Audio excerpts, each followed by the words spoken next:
Hi everybody, and welcome back to Plastic Models by a Regular Dude and part 9 of the Plastic Models for Beginners Tamiya 1/35 scale Panzer 38T. So in this episode, I'm actually going to work on the figure. So the first thing I'm going to do is I'm going to cut all the parts off and try and clean them up a bit. So it's the same thing as with the actual model parts. Cut them all off and then work on trying to clean up all the sprue gates and the seams.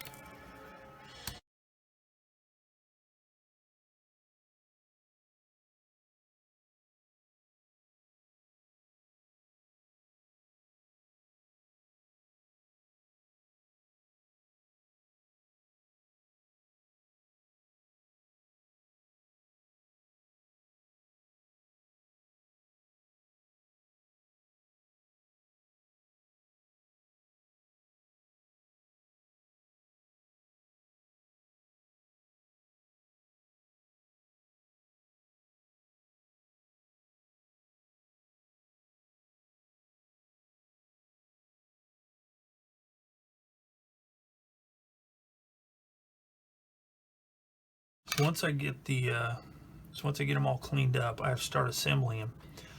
So what I did is I assembled the legs first and then the torso, and then put them in position in the turret and glued the arm on and set him in there to make sure that the hand grasps the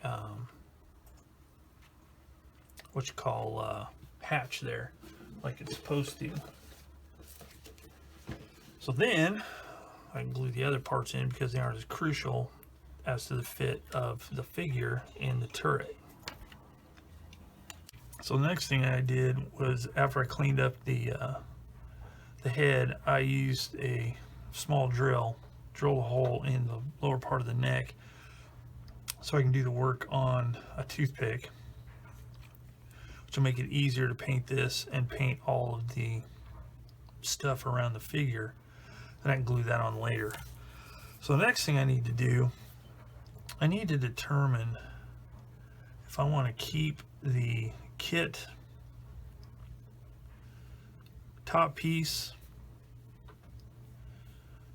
of the headphones, or if I want to redo it with a piece of photo etch so it's a little more on scale. Because just looking at this, I mean, good grief, that'd be pretty thick. I mean, it's as thick as the guy's thumb. So that'd be a huge piece of stuff on the head. So I think it's really kind of out of scale. So I'm gonna see if I can find a piece of photo etch around this size, you know, this width and of appropriate length, and see if I can come up with something to replace that. Okay, so I have a piece of photo etch fret here, and this part of the fret itself I think would work nicely. So what I need to do is I'm going to cut this off, and to cut the length off I'm going to use these photo etch scissors I have, but you can just cut it with a knife. I'm going to cut it extra long, that way. That's why it's a good idea to keep all your scrap stuff like that. It doesn't take up much space and could really come in handy. So we got that cut off. So I'm going to do this off camera because I don't want to cut this paper, but I'm going to trim these little bits of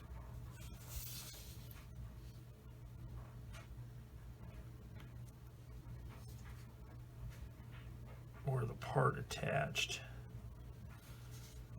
Cut it right up against it, and looks pretty good. There's a little bit there that needs to be sanded. So let me demonstrate how I do that. I hold it in these bending pliers here, and then I just use you can use a file, or even if it's not very big, you can just use a sanding stick. Just Just make sure it's all smoothed out.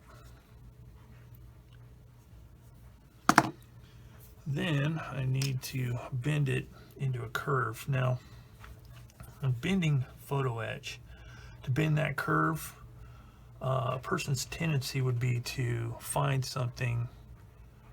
You should use something curved in order to get a nice smooth curve. And you'll want to find something that's a little bit smaller than this actual radius here, because there's a certain springiness to the photo etch. So you want to kind of bend it more than what this is.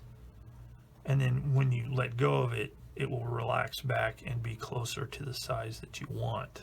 So for instance, that's about like that right there. That looks pretty close. This is for demonstration purposes. So you put your piece of photo etch on here and you bend it around to make a nice curve. Let's see, it pops out larger. So we need to try something, whoa, a little smaller. So let me root around here and see if I can find something. Okay, I just got a paintbrush and just chose a spot and randomly bent it, and that looks pretty good. So the next thing I need to do, let's take a look, make sure. Looks pretty good. I think it could be a little bit more though. So I'm going to move it down a little bit on this handle.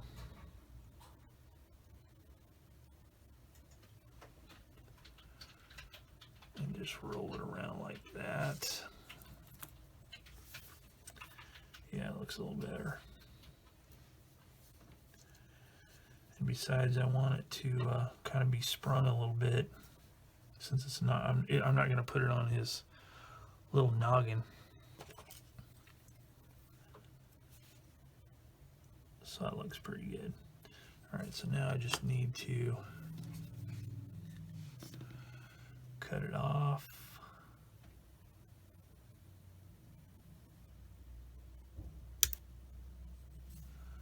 Like that.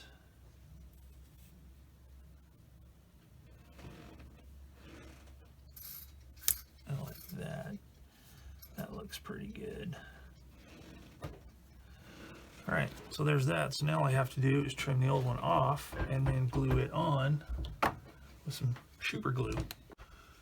So I'm going to use my cutter here, and I'm going to cut it off really close like that. And I'm really going to try not to send it flying off into oblivion. Like that. So there's one.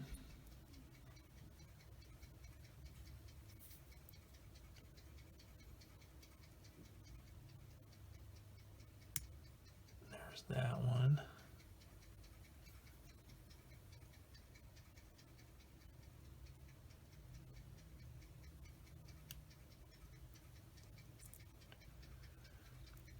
Just like that.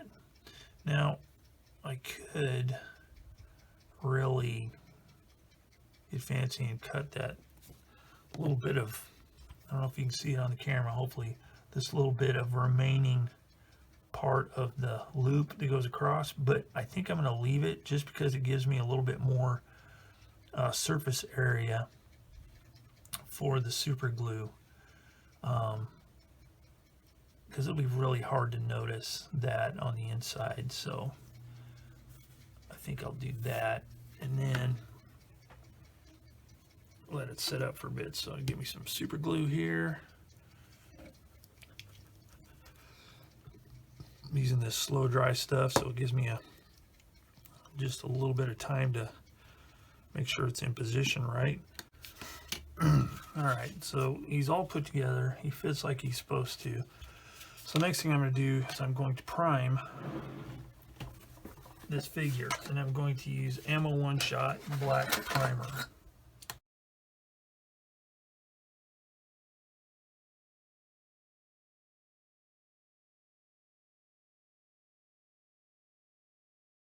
Okay, the figure is done. I didn't show the painting because that is something for a different video, because I haven't got the method perfected yet to where it makes any kind of sense. So there he is, done. And I've got his binoculars in his hand, and with a strap, and then I've got the headphones here that I'm just going to glue on the top and feed the lines down inside, like he's, you know, just got them sitting there ready to use when he wants. So that in essence finishes this kit. So I'm going to take a few photos, then I'll come back, give my thoughts on the kit, and line up all the photos for you. Okay, so this is the Tamiya Panzer Kampfwagen 38T project supplemental. So what is going on here is, after looking at the photos in the slideshow, I realized I really didn't like what was going on here. So we have this kind of look going on, and although it's okay, it seems really unfinished. It just seems like I got part way and then stopped. Same with, you know, the upper parts as well. So what I did is, using Ultimate Weathering Wash, light dirt, I did this. So I got some of the light dirt in my little palette thing here, and all I'm doing is I am adding it to what I've done already, making sure I get all over everywhere, making sure all of the grooves and details and nooks and crannies, etc., etc., are getting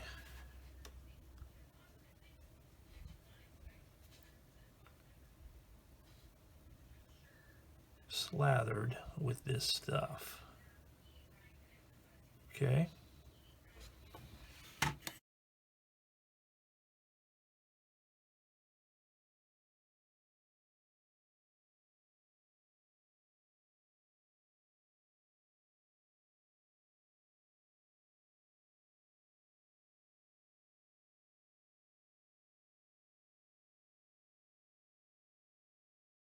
So now I just need to let it dry really good, and then we can move on to the next step.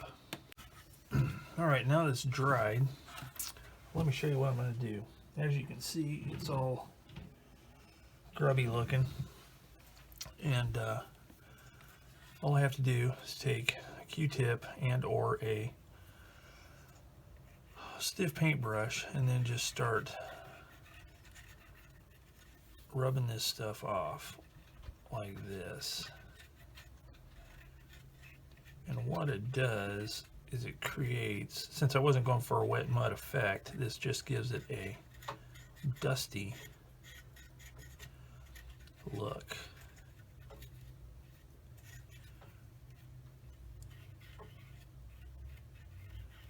So I just continue to do this, and if you want to rub more off, you could theoretically use water, but it'd do a real number on it. So I just do this just to get it that dusty look. And this is what the running gear looks like once it's done. I already did this side. So I just need to continue working on this until it matches the other side.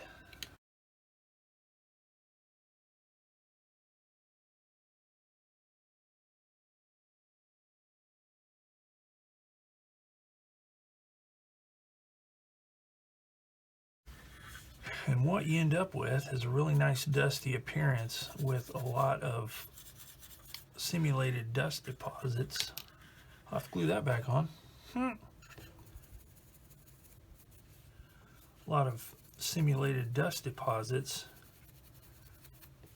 left in the detail. It also brings out details such as the engraving detail on here, which is really nice. But see, comparing this side to this side, way better. This to this, just much better. The other way, it just didn't look finished. And I didn't really realize it until after I took the photos and looked at it, and it just wasn't working for me. So I've already done it back here, and I've done it here as well. So now I just need to continue on with the rest. I'm not going to video all of it because now that you've seen what I've done. So I'm going to finish this up, and then I'll come back with a slideshow and discuss it further. And here it is with the dust complete. So I think it looks a lot better. It was missing something, and that's what it was. So I just got a little bit ahead of myself, and I was a little too eager to finish it up without actually finishing it, if that makes sense. So let that be a lesson to y'all. But anyway, looks a lot better. I'm stoked with it now. And hang tight, stay tuned for a new batch of glamour shots. So here it is, completed again, but with the Ultimate Modeling Products clay wash added in addition to the other weathering. And I like it a lot better. I still have some of the darker wash or darker oils that I'd done earlier showing through, which is where I wanted like crew traffic and stuff like that. And it just, I feel like the clay wash enhanced it and then made the overall appearance of the whole project not look quite so stark. So that is it. So following will be the updated photos of the completed project with the clay wash instead of just the other way. So hope you enjoyed following along with this build, and stay tuned for the next one. So until next time, thanks for watching Plastic Models by Regular Dude. Enjoy the slideshow, and I will see you all later.